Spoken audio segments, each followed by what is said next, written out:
कति बिरामीहरू हुनुहुन्छ नि लामो समय झमझम गऱ्यो कति बेलसम्म निको हुन्छ भने त्यो चाहिँ लामो समय च्यापेरै भएको हो कि त्यो नेग्लेक्ट गर्दा गर्दा नै भएको हो।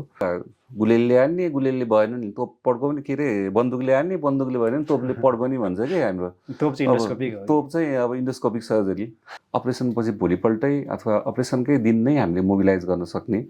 भोलिपल्ट राउन्डमा जाँदा त ठ्याम ठ्याम हिँडेर देखिन्छ बिरामी देख्दा पनि दङ्ग लाग्छ। त्यो पनि भयो प्लस त्यो सानो ठाउँबाट त्यहाँ भित्र गएपछि त ठुलो देखिन्छ नि इन्डोस्कोपमा। जुन चिरेर गर्नेमा चाहिँ अब लगभग 3-4 सेन्टिमिटरकै हुन्छ एउटा घाउ। जुन इन्डोस्कोपिक भन्छ दूरबीनले गर्नेमा चाहिँ सानो लगभग आधा सेन्टिमिटरको 2टा घाउहरू हुन्छ। कौडा इक्विना सिन्ड्रोम भन्छ त्यो चाहिँ पुरै नसा नै पुरै ब्लक हुन थाल्यो भन्ने कुरा बुझिन्छ। त्यो चाहिँ जतिसके चाँडै त्यसलाई हामीले उपचार गरिहाल्नुपर्छ नत्र भने पर्मानेन्ट ड्यामेजै हुन्छ। दुखाइ चाहिँ मेन हो क्या होइन, दुखाइ जुन क्राइङ अफ डाइङ नर्भ भन्छ नि। ओहो ढाडको अपरेसन गरेर मान्छे हिँड्न सक्छ, मेरो फलानुको त यो कहाँ गरेको सुतेको सुतै छ, खुट्टा प्यारलाई चाहिँ दिशा पिसाब पनि बेडमै गर्ने भन्ने कुराहरू थुप्रो सुनिन्थ्यो। नमस्ते, म डाक्टर सिपी लिम्बू। म यस अन्नपूर्ण न्युरो अस्पतालमा एज अ इन्डोस्कोपिक स्पाइन सर्जन रूपमा कार्यरत छु र मसँग यहाँ हुनुहुन्छ डाक्टर समीर। हामी एउटै टिममा इन्डोस्कोपिक स्पाइन सर्जरीमा काम गरिरहेछौँ। आज हामी यहाँ इन्डोस्कोपिक स्पाइन सर्जरीको बारेमा हाम्रो अनुभवहरू, हाम्रो कामहरू, हाम्रो अनुभवहरू डिस्कस गर्न चाहन्छौँ, सेयर गर्न चाहन्छौँ यहाँहरूसँग। डाक्टर समीर, तपाईँ लामो समयदेखि चाहिँ ओपन सर्जरी भन्छ जुन चिरेर सर्जरी गर्नुहुन्थ्यो, त्यसपछि इन्डोस्कोपिकतिर सिफ्ट हुनुभएको छ। कस्तो लाग्छ तपाईँलाई? आफूलाई खुसी लाग्छ कि अथवा राम्रो गरिरहेको छु जस्तो लाग्छ कि या गल्ती पो गरेको छु जस्तो लाग्छ कि के लाग्छ तपाईँलाई? होइन, यो अब कस्तो भने म अब विगत 15-16 वर्षदेखि अन्नपूर्ण न्युरो अस्पतालमा स्पाइन सर्जरीमा एक्टिभली इन्भल्भ भइरहेको छु। अब हरेक किसिमको सर्जरीहरू गरेँ। अब यसमा सबभन्दा धेरै गर्ने भनेको चाहिँ नसा च्यापेको नसालाई छुटाउने माइक्रोडिसेक्टोमी भन्छ। त्यो प्रविधिबाट नै हामीले लामो समय अब सर्जरी गऱ्यौँ। अब अहिले हामी जुन यो इन्डोस्कोपमा जुन स्विच भएको छ भने इन्डोस्कोपबाट दूरबीन सानो पाल बनाएर अनि भित्र गएर नसा छुटाउने जुन सर्जरीतिर लागेका छौँ, यो चाहिँ अब गलत त कसरी भन्नु, समयको अब समयसँग नै प्रभावसँग नै नयाँ नयाँ टेक्नोलोजी आउँदै गरेको हो। अब यो गर्ने क्रममा यो अब केही सालदेखि चाहिँ यो नयाँ टेक्निक आएको हो। नयाँ टेक्निक पक्कै पनि राम्रो हुन्छ र सजिलो पनि हुन्छ। सुरुमा त अब एकदमै त्यो पेसेन्सै नभए जस्तो अलिक लामो समय लाग्ने पेसेन्ट प्रिपरेसन जस्तो लाग्थ्यो।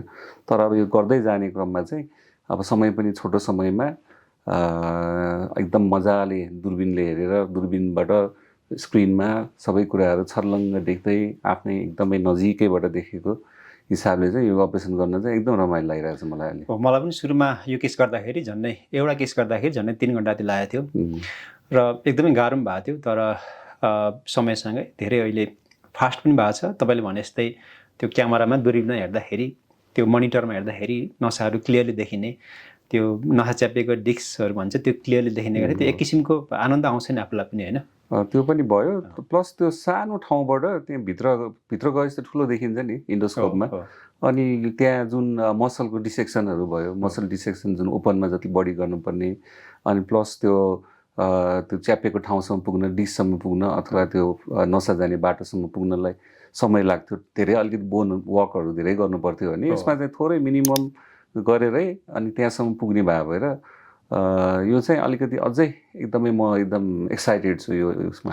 त्यही त पहिला पित्त थैलीको अपरेसन हुन्थ्यो होइन। पित्त थैलीको अपरेसन चाहिँ चिरेर काटेर पेटमा ठुलो घाउ हुन्थ्यो। अनि आजकल पित्त थैलीको त मान्छेले बिर्सिनु सक्यो नि त होइन, चिरेर पनि अपरेसन हुन्छ भन्ने कुरा त बिर्सिसक्यो। इन्डोस्कोपिक पनि फ्युचरमा सायद यो स्पाइन सर्जरी पनि त्यस्तै हुन्छ जस्तो लाग्छ मलाई। ओपन सर्जरीको विकल्प सबै यहाँ पित्त थैली नभएर सबै ठाउँमा ओपन सर्जरीको मिनिमल इन्भेजिभ भन्छ इन्डोस्कोप अथवा सानो अरू उपायबाट गर्नेहरू। त्यो चाहिँ अब सबै कुरा डेभलपमेन्ट, अब इट्स अ प्रोसेस नै होला यो। त्यही त आजकल धेरै बिरामीहरू आफै पढेर गुगलमा सर्च गरेर च्याटजिपिटीमा सर्च गरेर इन्डोस्कोपिक सर्जरी हुन्छ कि हुँदैन भनेर आउँछन् ओपिडीमा होइन। त्यस्तै पहिला सुरुमा त अब त्यो आफूले नगर्दाखेरि पनि आउनुहुन्थ्यो कोही। अब त्यो बेलामा त अब अरू ठाउँमा रिफर गर्नु बाहेक विकल्प अब हामी ओपन नै गर्छौँ भनेर नै यसलाई इन्सिस्ट गर्थ्यौँ भने अब अहिले तपाईँहरू कुन अब प्रोसिजरबाट कुनबाट जानुहुन्छ, ओपनबाट जानुहुन्छ भने ठिक छ अथवा इन्डोस्कोपबाट जानुहुन्छ भने ठिक छ, हामी दुइटै अफर गर्न सक्छौँ। त्यो भएर नै एकदम कन्फिडेन्स लेभल चाहिँ एकदम हाई अफकोर्स छ धेरैले इन्डोस्कोपी नै चुज गर्छ होइन र अफकोर्स अलिकति खर्चालु हुन्छ भन्छ उनीहरूले तर अब खर्चको मान्छेले त्यति उनीहरूलाई रिजल्ट चाहिएको हुन्छ त्यही त त्यो विदेशबाट खासै फरक पनि होइन पर्दैन कतिपय नेपालीहरू धेरै विदेशमा हुनुहुन्छ विदेशबाट आउनुहुन्छ विदेशबाट आएपछि अब छोटो छुट्टीमा आफ्नो समस्या पनि हुन्छ नसा च्यापिएको हुन्छ त्यसलाई उपचार गरेर फर्किनु पर्ने हुन्छ होइन त्यस्तो बिरामीलाई चाहिँ एकदम इन्डोस्कोपीले मलाई एकदमै हेल्प गरे जस्तो लाग्छ कि उहाँलाई अपरेसन गरायो भोलि नै डिस्चार्ज गर्न मिल्यो 5-7 दिनपछि विदेशै जान मिल्यो होइन त्यस्तो त्यो एकदम ठुलो फाइदा छ नि त यसमा पहिला अब ओपन गर्दाखेरि अलिकति टाइम चाहिँ लिनु है भनेर भन्नुपर्ने हुन्थ्यो अब कहिले काहीँ छुट्टीहरू बढाउनु पर्छ पनि भन्थ्यौँ कि हामीले तपाईँले भने जस्तै बिरामी आउँदाखेरि तर अब अहिले चाहिँ यति कन्फिडेन्स भइसक्यो इन्डोस्कोपबाट अब भोलि एउटा गर्दैछु एउटा केस उहाँको अब 12 दिनभित्रमा विदेश जानुपर्ने छ अब उहाँलाई चाहिँ मैले अब ओपन गर्दाखेरि भए चाहिँ अहिले अलिकति केही समय अझै बढाउनु के गर्नु भन्नु पर्थ्यो होला तर उहाँको हकमा म यति कन्फिडेन्ट भइसक्यो उहाँ 10 दिनमा निको पारेर जान सक्नुहुन्छ जस्तो लाग्छ अब कहिलेकाहीँ भवितव्य भन्ने कुरा छुट्टै कुरा हो जुनै पनि केसमा हुनसक्छ तर युजली हाम्रो नर्मल फ्लोमा जाँदाखेरि चाहिँ रिकभरी पिरियड चाहिँ एकदमै कम अपरेसनपछि भोलिपल्टै अथवा अपरेसनकै दिन नै हामीले मोबिलाइज गर्न सक्ने भोलिपल्ट राउन्डमा जाँदा त ठ्याम हिँडेर देखिन्छ बिरामी देख्दा पनि दङ्ग लाग्छ पहिला चाहिँ अपरेसन त्यो ओपन गर्दाखेरि उठ्दा नै या थु गर्थ्यो भने अब अहिले चाहिँ हिजो अपरेसन गर्ने बिरामी यही त हो भने जस्तो लाग्छ कि हो त्यो पार्ट चाहिँ एकदम सर्जनलाई एकदम ह्याप्पिनेस एकदम खुसी दिन्छ हामी आफैलाई पनि प्लस अब त्यो इन्डोस्कोपी जसको गरेछ उहाँको चाहिँ अब घाउ सानो हुने भएकोले घाउ पाक्ने सम्भावना एकदम कम होइन छिटो आफ्नो काममा फर्किने एन्टिबायोटिक्सहरू कम हामी जस्तो काम गर्ने अफिस जाने अथवा जे काम नर्मली आफ्नो गरिरहेछ उहाँहरू त एकदमै सजिलो हुन्छ उहाँहरूलाई होइन छिटो आफ्नो काममा फर्किन सक्नुहुन्छ त्यो पनि एकदम मिनिमल पेन अथवा दुखाइ एकदमै कम हुन्छ नि त अपरेसनपछि त्यही भएर पनि छिटो काममा फर्किन सक्नुहुन्छ त्यो चाहिँ एकदम ठुलो फाइदा जस्तो लाग्छ मलाई त्यो चाहिँ एकदमै हो किन क्वालिटी अफ लाइफ प्लस अब जुन अहिले पहिला त अब एउटा एज्ड पपुलेसनमा हुन्थ्यो भने 50s पछि हुन्छ नि आजकल त यङ पेसेन्टमा धेरै देखिन्छ नि यो कति यङ पेसेन्ट आउँछ ओपिडीमा आजकल यङ पेसेन्ट त अहिले भन्नुपर्दाखेरि अब पहिला सुरुमा त 50 भन्दा माथिको बिरामी नै धेरै हुन्थ्यो भने अब अहिले चाहिँ 35 बिलो 40 को बिरामीहरू एकदमै धेरै छ यो नसा च्यापेर आउने अब उनीहरूको लागि चाहिँ अब घाउ पहिलोचोटि कस्मेटिकल्ली पनि राम्रो प्लस रिकभरीको हिसाबले पनि एकदमै फास्ट रिकभरी हुने भएर यो उहाँहरू चाहिँ अब फेरि अलिकति सबै रिसर्च गरेर आउनु भएको हुन्छ इन्टरनेट अघि भन्नुभएको जस्तै इन्टरनेटहरू हेरेर सबै गरेर अनि त्यसपछि ल मेरो नसा आउँदाखेरि नै अब के भएको छ भन्नुभन्दा नि नसा च्यापेर आएको मलाई इन्डोस्कोपबाट गरिदिनु भनेर आउनुहुन्छ सिधै इन्डोस्कोपी हुन्छ कि हुँदैन अझै इन्डोस्कोपी हुन्छ कि हुँदैन तपाईँहरू गर्नुहुन्छ कि हुँदैन त्यही क्वेसन लिएर आउँछ त्यो क्वेसनलाई धेरै अहिले चाहिँ अब धेरै एड्रेस गर्न सकेको छ भनौँ न होइन त्यो क्वेसनलाई अलमोस्टै एड्रेस छ अब किनभने हाम्रो यहाँ ठुलो टिम छ अब सबैले गर्छौँ त्यो भएर कसैको कोही एब्सेन्स हुँदाखेरि पनि यो इन्डोस्कोपिक सर्भिस चाहिँ हामीले दिन सकिरहेछौँ अहिले हो अब फेरि ओपिडीमा आउने सबैलाई अपरेसन गर्नुपर्छ भन्ने पनि होइन नि त होइन सबैलाई त परेन गाह्रो छ अब अरू बाटो पनि छन् सबै बाटोहरू फेल हुनु पर्यो होइन अब अलिअलि च्यापेकोलाई त फिजियोथेरापीबाट अब मेडिसिनबाट नै निको हुन्छ अब कति कुराहरू कति बिरामीलाई कहिलेकाहीँ अब सानो इन्जेक्सन सुई लाएर अथवा ओजन थेरापीहरू अरू अल्टरनेटिभ थेरापीहरू हुन्छ त्यसबाट पनि राम्रो हुन्छ अब हुँदै नहुने अब यो पोसिबलै छैन भन्नेलाई चाहिँ अब हामीले त अप्सन त दिनु पर्यो अप्सन भनेको बेस्ट अप्सन इन्डोस्कोपी सोसियल मिडियामा चाहिँ अब ढाडको नसा च्यापिएकोलाई अपरेसन गर्नु हुँदैन भन्ने अथवा मान्छेले कसैको कुरा सुन्ने प्यारालाइसिस हुन्छ भन्ने त्यस्तो बिरामी पनि धेरै आउँछन् तर त्यो चाहिँ अब अहिलेको यो जमानामा आएर जहाँ टेक्नोलोजी भन्छस् विज्ञानको धेरै विकास भइसकेको छ अब यस्तो इन्डोस्कोपिक धेरै आइसकेको छ इन्डोस्कोपिक प्रविधि पनि सुरु भइसकेको छ अब चाहिँ त्यो सम्भावना मैले चाहिँ मेरो प्र्याक्टिस गरेदेखि देखाएको छैन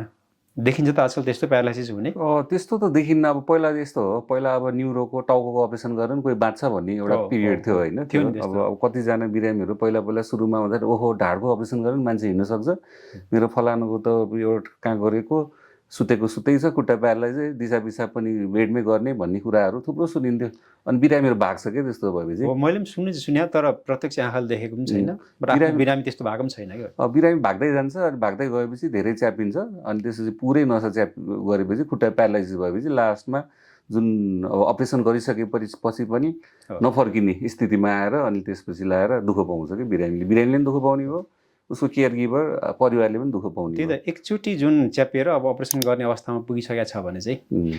त्यहाँबाट भाग्यो भने चाहिँ दुःख पाइन्छ क्या। हो, किनभने अब डक्टरले जहिले पनि सकेसम्म अपरेसन बिना पहिला उसले अब अपरेसनकै फर्स्ट अप्सन त दिँदैन नि। हो उसले त सकेसम्म उसलाई सुइटेबल कुन चाहिँ हुन्छ, अब कसैलाई त फर्स्टै अप्सन पनि दिनु पर्ला, हो कसैलाई अब सेकेन्ड अप्सन होला, कसैलाई अब केही भएन भने पहिला गुलेलले हान्ने, गुलेलले भएन नि तोप पड्काउने, के अरे बन्दुकले हान्ने, बन्दुकले भएन नि तोपले पड्काउने भन्छ कि हाम्रो।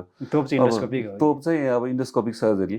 अब अरू भनेको चाहिँ गुलेली भनेको फिजियोथेरापी होइन, अब इन्जेक्सनहरू लगाउने, यिनीबाट अरू उपाय त छ नि विकल्प। अब जसलाई जरुरी हुन्छ उसलाई चाहिँ डक्टरले दिने भयो क्या यो। आजकल कति आउँछ नि त होइन, लेजर थेरापी भन्छ, इन्डोस्कोप के अरे ओजोन थेरापी भन्छ, त्यसले सबैलाई चाहिँ काम गर्ने क्या। धेरै मान्छेलाई एउटा भ्रम छ कि होइन सबै नसा च्यापेकोलाई चाहिँ त्यसलाई निको पार्छ भन्ने, तर त्यस्तो त होइन नि त होइन। होइन, केस बाई केस कुनै केस म पनि हाम्रो यहाँ पनि हुनुहुन्छ त्यस्तो, त्यो थेरापी त्यो फेसिलिटी पनि अभाइलेबल छ। पेन स्पेसलिस्ट हुनुहुन्छ, उहाँहरूलाई पनि पठाउँछ। अब किनभने यो चाहिँ उहाँले गर्दाखेरि अब इनकेस भएन भने अब त्यो बाटो त अर्को अप्सन त छँदैछ नि, सर्जिकल अप्सनहरू, इन्डोस्कोपिक डिसेक्टोमीहरू। अब त्यो बाटो पनि हामी ओपन चाहिँ राखिदिन्छौँ कति केसहरूलाई। अथवा कहिलेकाहीँ एकदमै अर्जेन्ट भएको हुन्छ, अब भोलि फ्लाइट चाहिँ अब आज आइपुगे हुन्छ, बाहिर जानुपर्ने, सर्जरी नै जानु पर्यो भने चाहिँ अब इन्डोस्कोपिक नै बेटर होला जस्तो लाग्छ मलाई होइन। आफैलाई गराउनु पर्यो भने म इन्डोस्कोपी नै प्रिफर गर्छु। एक्ज्याक्टली, मेरो नसा च्याप्यो भने कुन प्रविधिबाट जान्छ जसले पनि सोध्छ नि होइन, कुनै पनि सर्जरी गर्नु पर्यो भने केबाट जान्छ भन्दाखेरि म त अब मेरो नसा च्याप्यो भने म इन्डोस्कोपबाटै अपरेसन गराउँछु। त्यो 100% धेरैले इन्डोस्कोपीको मतलब यो सम्झिन्छ कि सानो घाउ मात्रै होइन, तर सानो घाउ त एउटा पार्ट मात्रै हो। त्यहाँभित्र जुन मांसपेशीलाई काट्दाखेरि, नर्मल काटेर अथवा चिरेर गर्दाखेरि जुन मांसपेशी ड्यामेज हुन्छ, जुन हड्डी ड्यामेज हुन्छ, त्यो त इन्डोस्कोपीले एकदम कम गराएको छ नि होइन। एकदम मिनिमल छ त्यो चाहिँ, मिनिमल त। अब भिजिबिलिटी पनि एकदम मजाको, थोरैबाट धेरै बेनिफिट लिन सक्ने भनौँ न। सानो बलबाट सञ्चार चाहिँ जस्तो होइन। एक्ज्याक्टली हुन्छ नि, यो अपरेसन दुई किसिमको अपरेसन भयो नि त। अब अपरेसनको समय चाहिँ कुनमा चाहिँ बढी लाग्ने जस्तो लाग्छ तपाईँलाई अहिले, यत्रो लामो समय गर्नुभयो? अब चिरेर गर्ने पनि सुरुमा त समय लाग्ने नै थियो होइन, तर गर्दै गएपछि त्यो पनि छिटो हुन्थ्यो। इन्डोस्कोपीको सुरुमा एकदम समय लागेको हो होइन, तर पछि त्यो पनि अब गर्दै गएपछि एकदम छोटो समय लाग्छ। अझै पनि तुलनात्मक हिसाबले भन्ने हो भने चाहिँ मलाई इन्डोस्कोपीको अलिकति प्रिपरेसन चाहिँ लामो हुन्छ होइन, बिरामीलाई पोजिसनदेखि लिएर त्यहाँ सिएमहरू राख्नेदेखि लिएर, किन सबै सर्जिकल सेफ्टीहरू मिलाएर गर्नु पऱ्यो। त्यो हिसाबले चिरेर गर्ने भन्दा इन्डोस्कोपी अलिकति समय चाहिँ लाग्छ, तर रिजल्ट भनौँ न जुन अपरेसन पछि समय सबै कुरा इम्पोर्टेन्ट होइन, हामीलाई त रिजल्ट इम्पोर्टेन्ट कुरा हो। अलिकति टाइम बढी लगाएर पनि होला नि होइन सुरुमा। अब एक्ज्याक्टली पहिला त पेसेन्सै हुन्थेन मेरो त, म किनभने भटाभट ओपन माइक्रोडिसेक्टोमी भटाभट गरेर बानी दिनमा 2-3टा गर्नुपर्ने। अब अहिले दिनमा केही नभए पनि 2टासम्म इन्डोस्कोपिकली गर्दाखेरि पनि थाकिँदैन।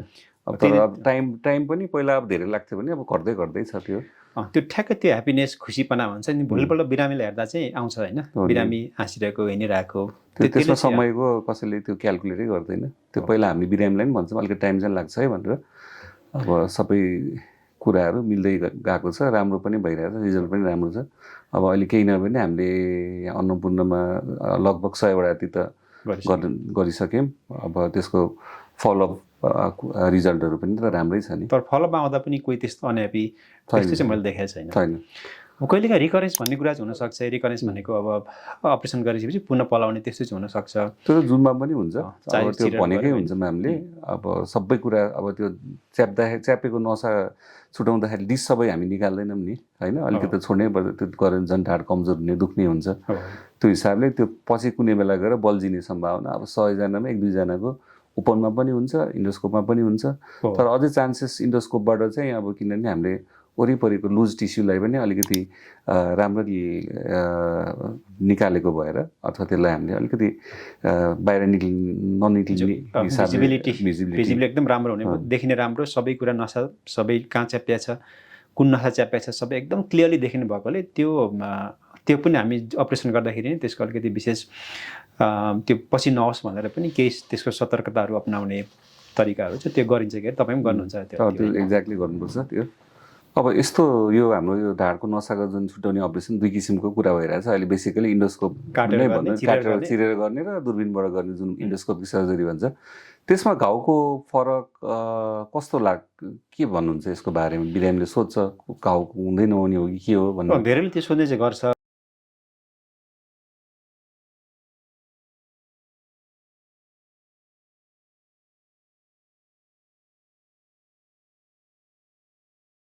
जोड्दा 1 सेन्टिमिटर भयो भनौँ न, त्यो त फेरि अपरेसन पछि एउटा टाँकाले बन्द गरिन्छ, एउटा टाँका एउटा घाउमा, अर्को टाँका अर्को घाउमा, जम्मा 2टा टाँका भनौँ न।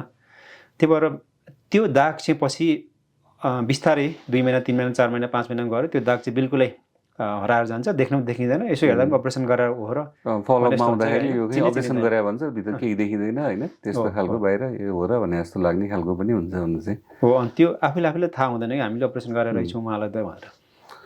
अब कस्तो बिरामी चाहिँ कुन बेलामा अपरेसन गर्दा ठिक हो, अब कस्तो बिरामीले हामीलाई खोज्दै आउँदाखेरि चाहिँ बेस्ट जस्तो लाग्छ तपाईँको उसमा? हामी अब दुवै सँगै काम गर्छौँ।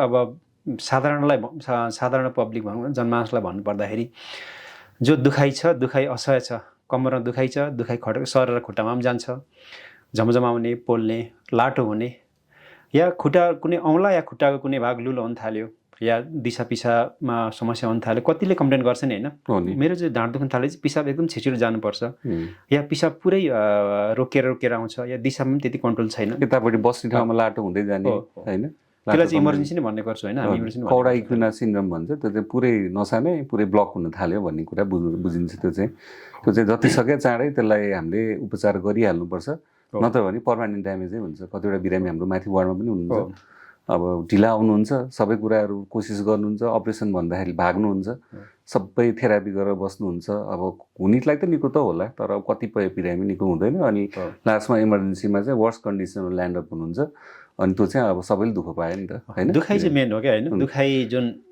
क्राइङ अफ डाइङ नर्भ भन्छ नि, दुखाइ असह्य भयो कि होइन, औषधि खाँदा भएन, थेरापी गर्दा भएन, विभिन्न अरू प्रविधि जुन मार्केटमा पाइन्छ, लेजर भन्छ, त्यो थेरापी गर्दा पनि भएन भने चाहिँ त्यो दुखाइ हुँदा नै अपरेसन गऱ्यो भने त्यसको रिजल्ट चाहिँ बेस्ट हुन्छ जस्तो लाग्छ मलाई। एक्ज्याक्टली, त्यो अब त्यसलाई एमआरआईले पनि जस्टिफाई गर्नु पऱ्यो होइन। अब अलिअलि दुखाइ त अब औषधि अरू उपचार अरू विधिबाट पनि जान्छ, अब त्यो बेलामा गऱ्यो भने चाहिँ बेस्ट हो। जब त्यो दुखाइ जान्छ अनि पोल्न थाल्छ, अनि खुट्टाहरू कमजोर भनेको त्यो चाहिँ पर्मानेन्ट ड्यामेज भयो। दुखाइ गयो तर खुट्टा चाहिँ कमजोर नर्भ डाइ भयो, नर्भ अब गयो, नसाहरू अब ड्यामेज पर्मानेन्ट ड्यामेजतिर लाग्यो भन्ने बुझ्छ। त्यो भयो भने चाहिँ अपरेसन पछि पनि फर्किने सम्भावना त कम हुने भयो। त्यही त कति बिरामीहरू हुनुहुन्छ नि लामो समय झमझम गऱ्यो, कति बेलसम्म निको हुन्छ भन्ने, त्यो चाहिँ लामो समय च्यापेरै भएको हो कि, त्यो नेग्लेक्ट गर्दा नै भएको हो। अब त्यो चाहिँ लङ टर्म पोल्ने र झमझम गर्ने चाहिँ कतिले भन्नुहुन्छ, कतिले राति सुत्दाखेरि खुट्टा बाउडे पनि भन्नुहुन्छ। त्यो चाहिँ अब कसैलाई चाहिँ देखिन सक्छ पोस्ट अप चाहिँ। जस मान्छेको लक्षणसँग एमआरआई पनि ठ्याक्कै मिल्नु पऱ्यो होइन, सबै मिल्नु त्यो भयो भने बेस्ट रिजल्ट आउँछ जस्तो लाग्छ मलाई चाहिँ। लास्टमा त्यो जुन इमर्जेन्सी भनेर बुझिन्छ नि होइन, हामीले हाम्रो न्युरो स्पाइनकोमा चाहिँ काउडा इक्विना सिन्ड्रोम भन्छ, त्यसको जुन हामीले अब धेरै अपरेसन गरेका छौँ, तपाईँले भन्नुभएको छ, त्यो कतिको त्यो जुन लक्षणहरू कतिको फर्केर आएको छ, जुन खुट्टा लुलो हुने अथवा दिसा पिसाबको समस्याहरू जुन प्रब्लम भएको थियो, समस्या भएको थियो, त्यो फर्केर आउने, कति कस्तो देखिया छ, फर्केर आएको छ कि अथवा आउनै आएको छैन। अब यस्तो हुन्छ, कौडा इक्विना सिन्ड्रोम जुन भएर आउनुहुन्छ नि बिरामी, त्यो भने दिसा पिसाब रोकिने, खुट्टाहरू लुलो भएर आउने, त्यो बिरामीहरूको चाहिँ अब युजली 4 आवर्सभित्र अपरेसन गर्नु पाइयो भने त्यो फर्किन्छ भन्छ कि, जति चाँडै भयो उति फर्किन्छ भन्छ। अब युजली एकदम यहाँ आइपुग्ने बिरामी त 4 घन्टामा आइ नै पुग्दैन। अब आइपुगिहाल्यो भने त्यो उनीहरूको चाहिँ अब बिस्तारै अलि लङ टर्ममा बिस्तारै अलिअलि रिकभरी भएको चाहिँ देखिन्छ। कसैको अब चाँडै आयो, चाँडै गर्न पाइयो, उहाँहरू कन्भिन्स हुनुभयो भने हामी तुरुन्तै अब त्यस्तो बिरामीले हामीले कुराउँदैन, राति आयो भने राति नै गरिहाल्छौँ। कति यस्तो पनि भएको छ नि होइन, पहिला हामीले समस्या भएर अपरेसन गर्नुपर्छ भन्यौँ, उहाँहरू अब सम्भव गराउनु भएन होइन। सरी, माथि वार्डमा 1-2टा अस्ति भयो अपरेसन गरेर बिरामी आउनु भएको छ नि। यो युजली यस्तो पेसेन्ट चाहिँ यङ पेसेन्टै हुन्छ क्या। अब यङ पेसेन्टले दुःख पाउँछ, त्यो चाहिँ दिसा पिसाब पनि जाने, बिचरा बुढो बाउले स्याहार्न पर्ने, बुढाआमाले स्याहार्न पर्ने, त्यसपछि थेरापी गरे पनि एक्युपङ्क्चर गरे पनि त्यो सम्भावना चाहिँ फुल्ली चाहिँ आउँदैन, अलिअलि आए पनि त्यसमा खुसी हुनुपर्ने कुरा त छैन होइन। अब जुनै पनि रोगको समयमै उपचार गरे नि त्यसको रिजल्ट राम्रो हुन्छ भन्नु खोज्नु म जनमानसलाई यही भन्न चाहन्छु। हाम्रो डिस्कसनको मेन एम भनेको अहिले पब्लिकलाई यही कुरा, ढाडको दुखाइलाई बेलैमा उपचार गरौँ। त्यो उपचार गऱ्यो भने नर्मल जस्तो पहिला क्वालिटी अफ लाइफ जस्तो लाइफमा हुनुहुन्छ त्यसमा फर्किन सक्नुहुन्छ। त्यही भएर समयमै उपचारको बाटोतिर लाग्नु पर्यो हामी सबैजना। हाम्रो उद्देश्य पनि यही हो कि तपाईँलाई नर्मल लाइफ दिने भन्ने नै हो। अब यो आजको हाम्रो मेन डिस्कसनको एम भनेको पब्लिकहरूलाई सबैलाई हामीले जानेको कुरा सिकाउने नै हो। अब तपाईँहरूको नसा च्यापेको छ, अब डक्टरले होइन यो त अब लास्ट स्टेजमा पुगिसक्यो गर्नुपर्छ अपरेसन भने नभएको, यसको भागेर बस्नुभयो भने पछि तपाईँले दुःख पाउनुहुन्छ। बेलैमा अब डिफ्रेन्ट पहिलाको अब उपचार कन्भेन्सनल टेक्निकहरू ओपन ठुलो घाउबाट हुन्थ्यो भने अहिले हामी इन्डोस्कोपबाट गर्ने भयो भएर यसको रिकभरी पनि राम्रो छ, रिजल्ट पनि राम्रो छ। तपाईँहरू आफ्नो जुन पहिलाको प्रिभियस लाइफमा प्रिभियस काममा चाँडै नै फर्किन सक्नुहुन्छ। आफ्नो रोगलाई नेग्लेक्ट नगरौँ, बेलैमा उपचार गरौँ। र हाम्रो उद्देश्य भनेको यही हो कि तपाईँलाई आफ्नो जे काम गरिरहनु भएको छ पहिला त्यसैमा फर्काउने भन्ने नै हो। हस् त, धन्यवाद। धन्यवाद।